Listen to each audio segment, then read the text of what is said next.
Ahorita vamos a ver en el capítulo 4, versículo 26, porque ahí comenzamos, vamos a ver el resultado de la obra de nuestro Señor allí en el corazón de esa mujer. Vamos a ver qué fue lo que sucedió con esta mujer. Vamos a ver qué fue lo que esta mujer hizo, cómo reaccionó cuando la gracia del Señor penetró en su corazón. Y basado en esto, vamos entonces a estudiar los versículos que siguen. Versículo 27.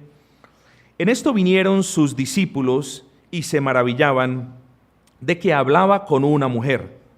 Es decir, los discípulos vinieron, recuerden que ellos estaban en una comisión comprando alimentos, vinieron, trajeron alimentos y se maravillaban que hablaba con una mujer. Y fijémonos en el trato que le dio Cristo a la mujer samaritana. Sus discípulos no lo esperaban.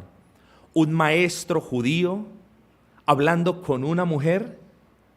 Por supuesto que ese no era el común denominador en aquel entonces. Un maestro judío hablando con una mujer y fuera de todo, samaritana. Qué gran sorpresa para los discípulos de nuestro Señor, pero qué gran lección para nosotros. El Señor no hace acepción de personas. Y tú, si eres pobre en lo material, no debe haber ningún impedimento para que tú te acerques al rico que está sediento. Y si tú, el Señor, te ha bendecido grandemente en lo material, no debe haber ningún impedimento para que tú te acerques al barrio humilde o a la gente pobre y le hables de las misericordias de Cristo. Porque en Cristo, ni judío, ni gentil, ni blanco, ni negro, ni pobre, ni rico. En Cristo no hay divisiones, no hay acepción de personas. El Señor no hizo acepción de personas acá.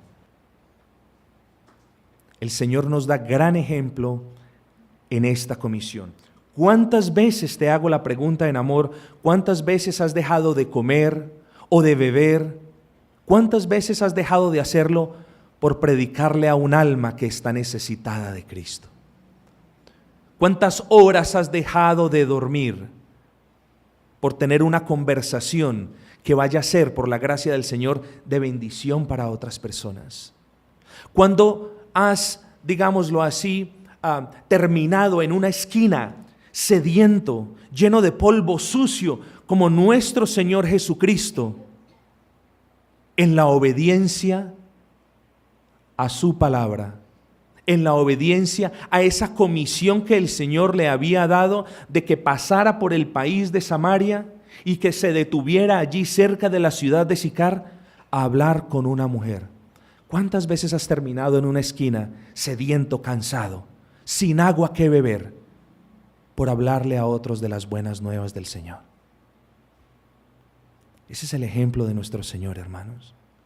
La palabra está aquí no para hacerte sentir mal, sino para decirte, despierta y mira el ejemplo de Cristo, nuestro Señor y Salvador, en la palabra. No hay cosas imposibles para Dios, no hay pecadores que Dios no pueda cambiar. Muchas veces ese es nuestro problema. Creemos que nuestros familiares y el rechazo que nuestros familiares tienen a la palabra del Señor, muchas veces creemos que nuestros propios esposos o nuestros compañeros de trabajo o nuestros amigos de estudio en el colegio, muchas veces vemos un corazón tan endurecido que decimos, aquí no hay salvación, a este no lo toca absolutamente nadie. Un momentico, hermanos, qué falta de fe tenemos nosotros, qué poca fe tenemos y que pronto somos a olvidarnos que nuestras débiles palabras no tienen el poder de cambiar un corazón pecador. Qué falto de fe somos nosotros cuando se nos olvida que el Señor es el poder detrás de una mera palabra que nosotros podamos emitir. Qué desagradecidos y egoístas somos cuando queremos recibir el gozo de la salvación y queremos recibir las bendiciones que conlleva la salvación, pero no queremos que otros la reciban. Porque el no querer hablarle a otros de Cristo es implícitamente no querer que otros la reciban. ¿O qué respuesta tienes tú para la palabra el día de hoy? Versículo 28. Entonces la mujer dejó su cántaro y fue a la ciudad y dijo a los hombres: venid, ved a un hombre que me ha dicho todo cuanto he hecho. ¿No será este el Cristo? El original griego dice, lo dejó a propósito. Dejó su cántaro. Quizás solamente había un cántaro en esta casa. Y era el cántaro con la cual la mujer debía casi todos los días llevarlo al hombro y acercarse allí al pozo y poner en él el agua. Lo dejó. ¿Cuántas lecciones no podemos derivar de este hecho? ¿No nos acordamos que así fue el llamamiento de Mateo? ¿Dónde estaba Mateo? En el banco de los tributos. Y el Señor le dice, sígueme. Y las Escrituras responden, y al instante, dejándolo todo, le siguió. Lo dejó todo. Dejó su trabajo allí. Dejó dinero allí atrás. Amigos, yo no les estoy diciendo que dejen trabajos y vengan a servir a la iglesia. Yo no les estoy diciendo que dejen su dinero a los pobres y vengan aquí. Yo no les estoy pidiendo que lo traigan aquí tampoco. Yo les estoy retando en la palabra del Señor y les estoy diciendo, ¿qué has dejado tú en el servicio del Señor? ¿Qué has dejado tú atrás para seguir a Cristo y para servirle? ¿No fue así en el llamamiento de Juan y su hermano Jacobo? ¿No estaba allí con su padre? ¿No estaba allí con sus pertenencias, con sus redes? ¿No estaba allí laborando? ¿No lo llamó el Señor? ¿Y cuál fue la respuesta? Dejaron atrás a su padre, su oficio y sus pertenencias para seguir a Cristo. ¿Qué has dejado tú atrás para seguir al Señor? ¿Cuál ha sido tu sacrificio en la obra del Señor? Esta mujer dejó el cántaro allí. Esta mujer tuvo otras prioridades. Recordemos las palabras del apóstol Pablo en Filipenses 3:8. Y ciertamente aún estimo todas las cosas como pérdida por la excelencia del conocimiento de Cristo, por el cual lo tengo todo por basura. Todo. ¿Qué quiere decir esto? Que no me importa mi esposa, no me importa lo que el Señor me ha dado en casa. Por supuesto que no quiere decir esto. Es cuánto te importa a ti más las cosas que tienes en casa que los aspectos de la obra del Señor. Eso quiere decir. ¿Cuánto estás tú más satisfecho en la comodidad, en la frescura, en la tranquilidad de tu hogar que en salir a las 11 de la mañana a tocar puertas y a llamar a pecadores al arrepentimiento? Esa es una pregunta que te tienes que hacer. Así tú trabajes de 8 de la mañana a 12 y de 2 a 6 o 7 a 8, es una pregunta que todos nos tenemos que hacer. ¿Qué estamos haciendo por el Señor? Hermanos, yo en el amor del Señor y con gran cuidado, yo les recuerdo, no es suficiente el mero hecho de venir a una congregación y de depositar las ofrendas en una chuspita. Ese no es el hecho. El hecho de que si nuestro corazón ha sido cambiado por la gracia del Señor, que ha sido aplicada por el Espíritu Santo, nosotros ahora tenemos otras prioridades. Nosotros ahora dejamos cosas allí porque tenemos que ir corriendo a obedecer lo que el Señor nos manda. Y el ejemplo de la mujer samaritana es hermoso para nosotros. ¿Cuántas cosas tenemos que dejar atrás para poderle servir bien al Señor. Cuánto sacrificio el corazón del creyente tiene que tener para agradar al Señor. ¿O qué crees tú que le place más al Señor? ¿Que tú vengas a la iglesia? ¿Que tú des una ofrenda? ¿O que aún vengas a la iglesia porque es necesario que los santos se congreguen y que vayas allí afuera a caminar como caminó el Señor Jesucristo, a hablar con las personas como el Señor Jesucristo habló con las personas, a luchar espiritualmente con aquellos que se resisten a la palabra del Señor como el Señor Jesucristo y la mujer samaritana? Hubo una lucha allí, por así decirlo. El Señor le hablaba en términos espirituales, la mujer le contestaba en términos carnales. El Señor le hablaba de una manera, la mujer quería cambiar la conversación, no entendía el propósito, hasta que el Señor con su palabra tocó la fibra del alma de la mujer. Amigos, reconsideremos nuestra posición como creyentes. Si bien es privilegiada, también debe ser sacrificada.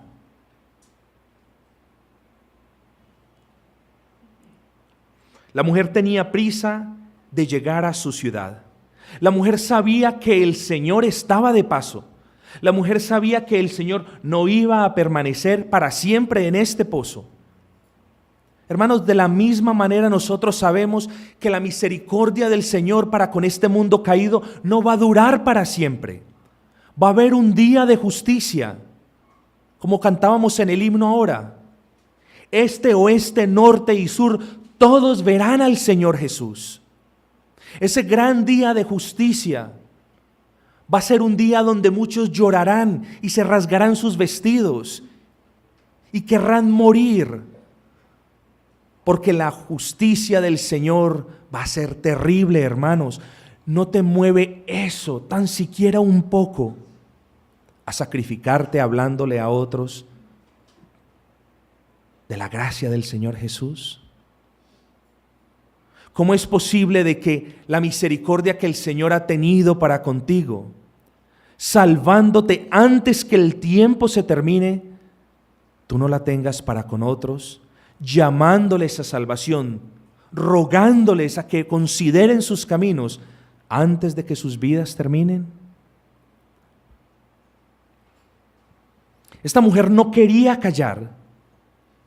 Y cuán triste es el testimonio del creyente que quiere callar. Cuán triste es el testimonio del creyente que se goza por la salvación que él tiene, pero quiere permanecer callado en casa.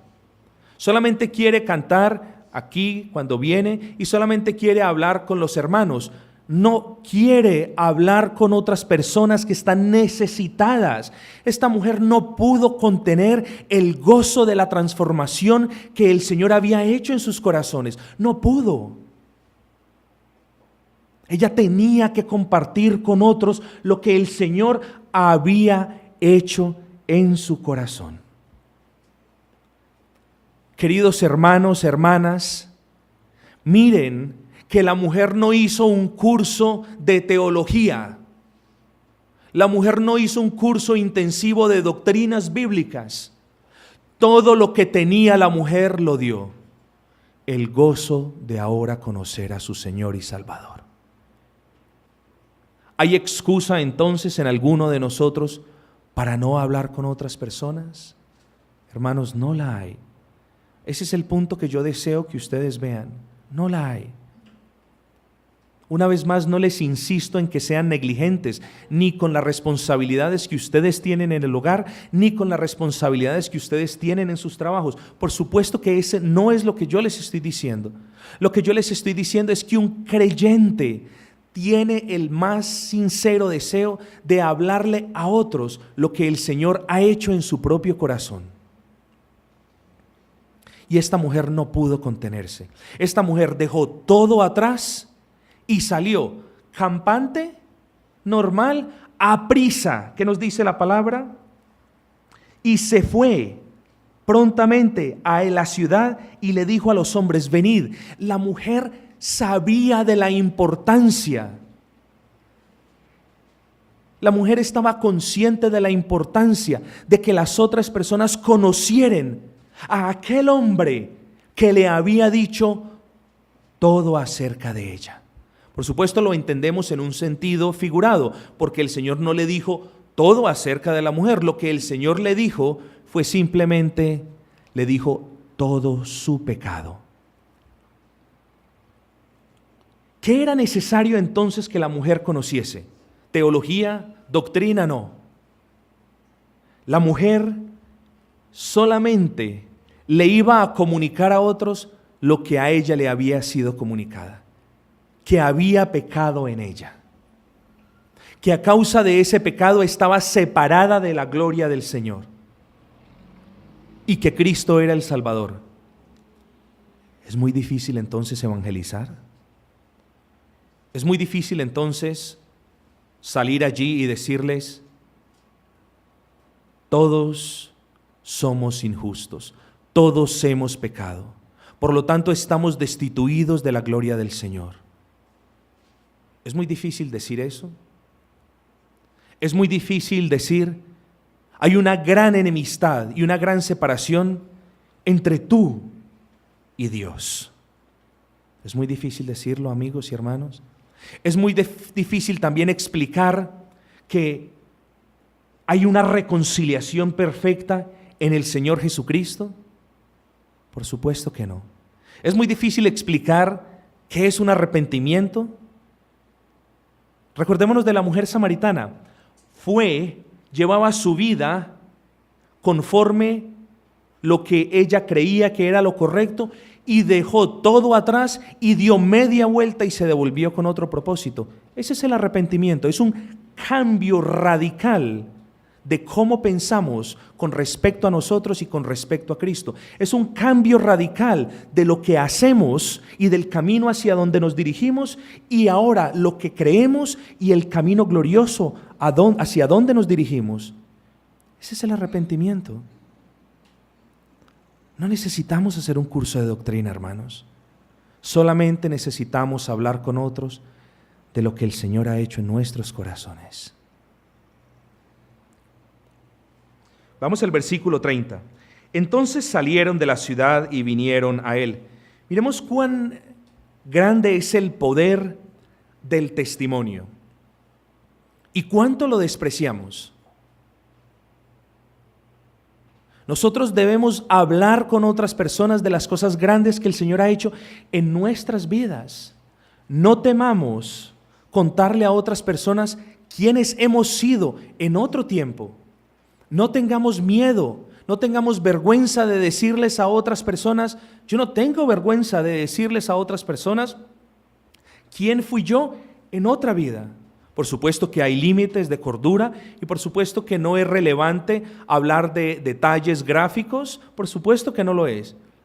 Pero a mí no me da vergüenza decir: fui un drogadicto y robé e hice muchas cosas. Por supuesto que no me da vergüenza. Yo cuento a otras personas lo que el Señor ha hecho en mi vida. Ahora, si tú te llamas creyente, el Señor ha hecho una obra, ha hecho el más grande de los milagros en tu corazón. ¿Qué respuesta me das cuando la palabra te reta y te pregunta: ¿por qué no has contado lo que Dios ha hecho en tu corazón a los otros? ¿Qué excusa tú me puedes dar? La mujer había corrido hacia el pueblo a contarle a otros lo que el Señor había hecho. Y ahora dice: venid y ved. Yo les he insistido a ustedes, hermanos, en el evangelismo que ustedes hagan de manera privada, digan: vengan y vean. No crean por mi testimonio, vengan y vean ustedes. Nosotros claro que podemos alentar, claro que podemos dar información acerca de la manera como adoramos, de la manera como se manejan las cosas en la iglesia, de la reverencia para la gloria del Señor, pero yo creo que lo más sabio, y se los he enfatizado, es decir, bueno, los invitamos a hablarles del pecado que hay en las personas, que están muertas en sus delitos y pecados, que están inhabilitadas para hacer lo bueno, de la separación a causa del pecado, de la reconciliación para con Dios a través de Cristo y de Cristo Jesús. 5 pasos básicos en el evangelismo, que todos nosotros los conocemos. Y después, digámosles: venid y ved. Eso lo podemos hacer. Digámosle al Señor que ponga en nuestros corazones el quererlo hacer, que es muy diferente. Qué triste cuando un creyente sabe hacer lo bueno y no lo hace. Y no me queda otra opción sino, en el amor del Señor y humillados también ante ustedes con gran reverencia, porque mi objetivo no es molestarlos, pero repetirles la palabra en Santiago 4:17. El que sabe hacer lo bueno y no lo hace, le es pecado. Si tú estás convencido de que hablarle a otros acerca de lo que el Señor ha hecho en tu vida es bueno, ruégale al Señor para que te habilite. Pídele perdón porque no lo has hecho, pero ruégale al Señor que te habilite, que te enseñe, que te capacite. Y si esa es tu oración sincera, Él lo va a hacer, hermanos. Y Él va a bendecir los esfuerzos. Y Él se va a glorificar. Y nosotros le servimos al Señor, hermanos, no para que la iglesia se llene. Nosotros le servimos a Cristo para que su nombre tenga todo honor y toda gloria por los siglos. Amén. Por esa razón le servimos a Cristo. Versículo 31 al 34. Entre tanto los discípulos le rogaban diciendo: Rabí, come. Él les dijo: yo tengo una comida que comer que vosotros no sabéis. Entonces los discípulos decían unos a otros: ¿le habrá traído alguien de comer? Jesús le dijo: mi comida es que haga la voluntad del que me envió y acabe su obra. ¿Te deleitas tú en la palabra del Señor? ¿Te le deleitas tú escudriñando las Escrituras? ¿Te deleitas tú preguntándote: ¿qué es lo que tú tienes para mí el día de hoy, Señor? ¿Te deleitas tú el día del Señor diciéndole en la mañana: Señor, ¿qué me vas a enseñar el día de hoy? ¿Qué área de mi vida me vas a mostrar el día de hoy? ¿Ese es tu deleite en la palabra del Señor? ¿Te deleitas en obedecer la palabra del Señor? ¿O meramente te dejas impresionar en los sentidos al escucharla? La comida de la cual el Señor nos habla es un deleite cuando nosotros la obedecemos. Es un deleite para el Señor. La comida de la cual el Señor nos habla nos da fuerzas. Fuerzas para cumplir la comisión que el Señor nos ha encomendado. Yo no puedo evangelizar, no puedo hablar con otros si yo no estoy de continuo alimentándome en la palabra del Señor. Y allí es cuando viene una gran respuesta a tu vida. Yo soy cristiano, tienes la certeza, la convicción de la salvación, pero no tienes el deseo de evangelizar. La mayoría de las veces es porque las personas no están escudriñando las Escrituras, o en otras ocasiones es porque las personas tienen miedo al rechazo. Es natural que las personas tengan miedo al rechazo. Nosotros, como humanos, por el contrario, tratamos de estar bien con todas las personas, tratamos de tener una buena relación con todas las personas. Entonces, cuando el pastor explica la palabra y nos recuerda nuestro deber bíblico de hablar con otras personas de lo que el Señor ha hecho en nuestras vidas, nosotros pensamos de manera lógica y decimos: pero esto va a causar que yo no me la lleve bien con el vecino, o esto va a causar una ruptura en la relación que yo tengo con mi hijo, o con mi hija, o con mis padres, o con mis hermanos, o con mis vecinos, o con los compañeros del trabajo. Por supuesto que debe haber una prudencia. Por supuesto que nosotros no debemos estar atiborrando a las otras personas acerca del Señor y de la salvación y del pecado, porque podemos también llegar a caer en un mal testimonio. Pero debemos decirle al Señor: Señor, muéstranos tu tiempo, Señor, para nosotros poder hacerlo. Ahora, no nos excusemos, amados hermanos, que el tiempo del Señor es después. No, de hecho, hoy vamos a aprender, el tiempo del Señor es hoy mismo. Hoy mismo. Es cuando el Señor te dice: levanta tus ojos y mira los que vienen. ¿Quiénes venían? Recordemos el versículo 30. Entonces salieron de la ciudad y vinieron a él. Es importante que nosotros entonces tengamos en cuenta de que a razón del testimonio de la mujer, muchos ya venían hacia Cristo. ¿Quién de ustedes me dice que por una palabra débil que tú hables, en amor y en obediencia hacia la comisión que el Señor te ha encomendado, ¿quién de ustedes me dice que el Señor no la va a poder usar para traer 20 o 30 o 40 personas a la iglesia? ¿Quién de ustedes me dice que no va a ser así? A raíz de que ninguno de ustedes me puede probar en las Escrituras o puede refutar esta pregunta, yo entonces les reto, ¿por qué no hablamos la palabra del Señor? ¿Por qué no invitamos a otros? ¿Por qué no evangelizamos? Roguémosle al Señor que nosotros podamos tener conciencia de que los tiempos son cortos, de que los días son malos y de que el Señor nos ha encomendado algo y es nuestra responsabilidad llevarlo a cabo. Vamos rápidamente al versículo 35 y aquí vamos a quedarnos un rato para explicar esto y procedemos entonces a la conclusión. Versículo 35. ¿No decís vosotros, aún faltan 4 meses para que llegue la siega? He aquí os digo, alzad vuestros ojos y mirad los campos, porque ya están blancos para la siega. Los samaritanos ya se acercaban. Venían quizás con sus vestiduras blancas y el Señor les dice, no os preocupéis por esta comida que ustedes trajeron. No os preocupéis cuál es la necesidad vuestra. Levantad los ojos, no miréis hacia la tierra, no miréis las cosas del mundo, no os preocupéis en las cosas pasajeras. Mirad, levantad vuestros ojos y ved la multitud que se aproxima. Mirad la necesidad de ellos. Mirad el gran trabajo que ahora hay. Hermanos, solamente basta que tú salgas a la esquina y que tú levantes tus ojos y que tú mires la gran necesidad que hay a tu alrededor. Cristo les enseña a sus discípulos a enfocarse en las prioridades celestiales. El Señor les está diciendo, despierten, levanten sus ojos, porque hay mucho trabajo por hacer. El Señor les dice, miren, les dice el Salvador, miren a las personas, miren sus necesidades y miren más allá de lo que es evidente. No miren solamente a aquellos hermosos hermanos con los cuales nos gozamos cada domingo. No, hermanos, no nos preocupemos de esos hermanos en cierta manera, porque ellos ya han sido sellados por el Espíritu. Ellos son salvos y por la gracia del Señor, lo que el Señor Dios Padre le ha encomendado a Cristo Jesús en sus manos, dice el Señor en la oración sacerdotal en Juan 17, de sus manos nadie los arrebatará.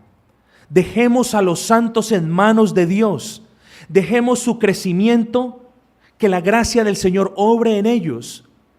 Ocupémonos y preocupémonos por quienes no conocen de las buenas nuevas de la salvación.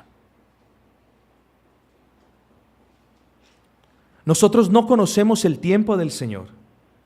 El Señor sí lo conoce.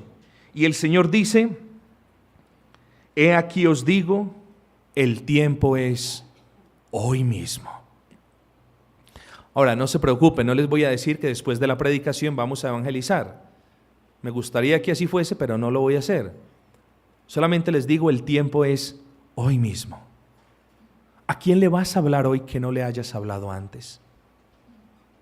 ¿Estás dispuesto hoy a sufrir un rechazo de un ser al cual amas por causa del Evangelio?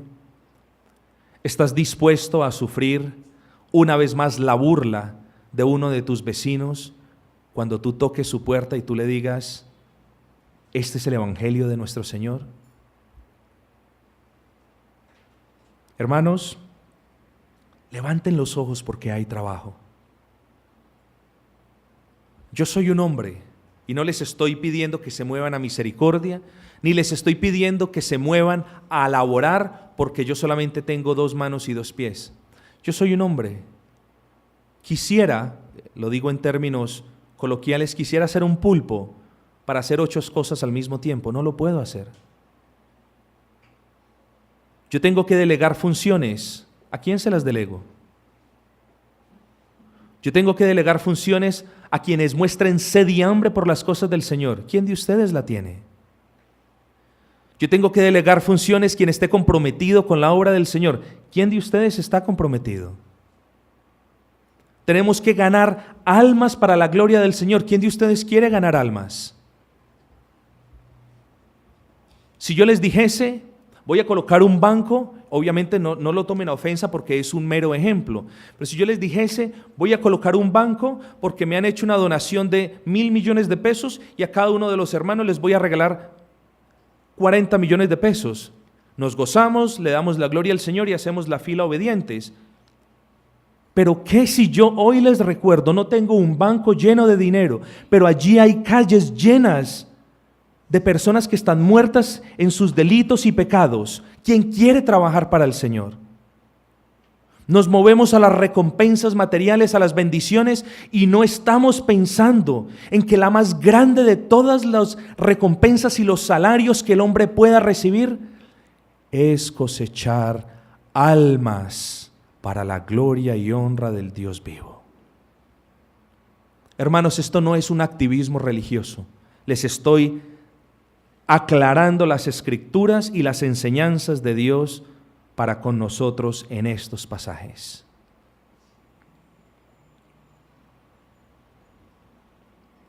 ¿Cómo está el mundo hoy en día? Hagámonos esta pregunta. ¿El mundo está mejorando? Por supuesto que no. ¿Nuestras familias se están llenando de personas convertidas? Por supuesto que no. ¿Nuestros vecindarios están siendo más seguros? Por supuesto que no. ¿Nuestra sociedad está siendo una mejor sociedad? Por supuesto que no. ¿Cuál es la reacción del creyente? Oh, pobre mundo en el que vivimos. Qué triste mundo en el que vivimos. Qué deplorable mundo en el que vivimos. Qué trágico mundo en el que vivimos. Qué sociedad tan perversa en la que vivimos. Qué hogar tan difícil me tocó y me diste, Señor. ¿Es esa la reacción nuestra? ¿O nos vamos a apretar la pretina de nuestros pantalones y vamos a salir allí a ganar almas para Cristo? Queremos un cambio que venga como por obra y magia. Queremos un cambio como de repente. Dios no trae cosas de repente, amigos y hermanos.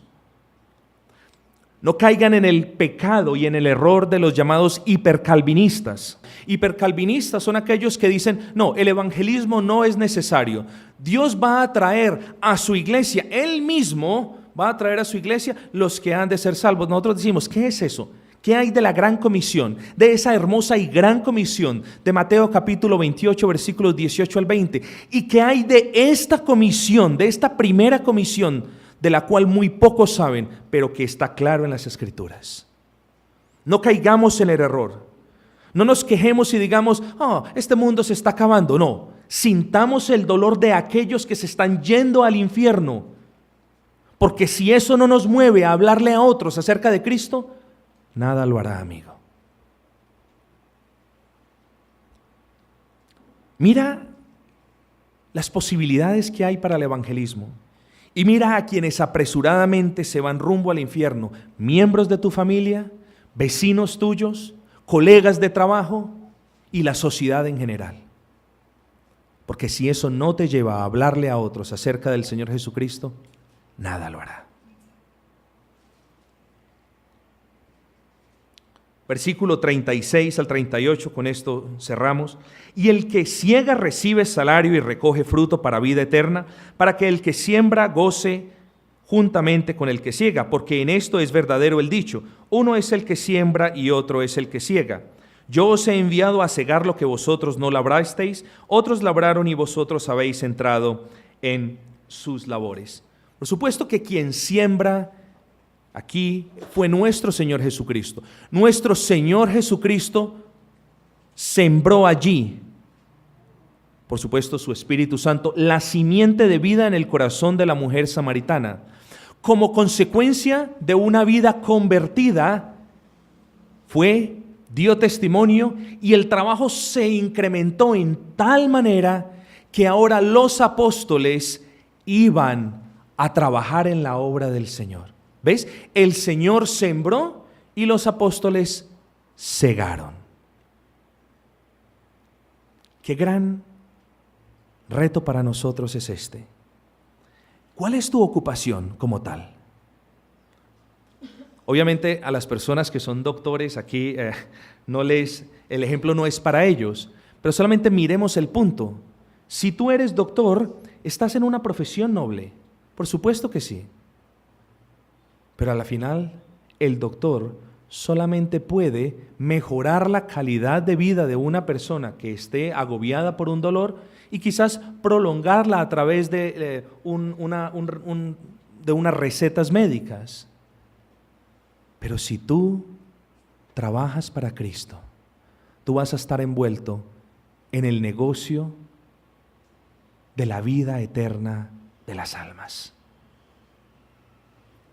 Si tú eres profesor, estás trabajando para la instrucción de niños, para que el niño tenga una mejor calidad de vida, pueda conseguir un trabajo, es un oficio noble también.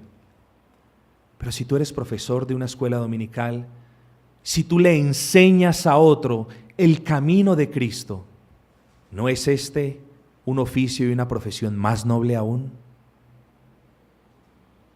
Si tú eres un vendedor, promueves, anuncias otros productos, pero ¿qué tal si tú promovieses el reino de Dios y su justicia? ¿Qué tal si tú anunciases a Cristo y a Cristo crucificado? ¿No es ese un oficio más noble? No les estoy diciendo dejen sus trabajos, les estoy diciendo sírvanle al Señor, hónrele al Señor. ¿Te avergüenzas del Evangelio? ¿Te da pena decir que eres creyente? ¿Te da pena decir que eres un cristiano nacido de nuevo? ¿Qué nos dijo el apóstol Pablo en Romanos 1:16? Porque no me avergüenzo del Evangelio, porque es poder de Dios para salvación para todos los que creen, para judíos primeramente, pero también para griegos. ¿Te avergüenzas tú de decir que eres cristiano? ¿Temes al rechazo? ¿Qué nos dice Mateo 10:35? Porque he venido a poner en disensión al hombre contra su padre, a la hija contra su madre y a la nuera contra su suegra, y los enemigos del hombre serán los de su propia casa. ¿Tienes temor a que te rechacen? ¿De qué tienes temor? ¿Tienes vergüenza del Evangelio o tienes temor del rechazo? Hermanos, cerremos simplemente meditando si estamos o no cumpliendo con esta comisión. Pensemos si estamos o no postergando, porque para nosotros todo es mañana o después. ¿Cuándo vamos a evangelizar? No, después. ¿Cuándo vamos a hablar del Señor? No, mañana, luego. Para nosotros nunca hay un ya, nunca hay una hora. El día de la salvación es hoy. El día para laborar es hoy. Y mañana, recuerda que el día de la salvación es también mañana. Y el día para laborar para Cristo es también mañana. Y el martes igual manera. Todos los días del creyente son para laborar para la gloria y honra de nuestro Señor. Y no hay ninguna otra labor más hermosa que salir y sufrir penalidades como soldados de Jesucristo para que Él se lleve la gloria, la honra y el honor.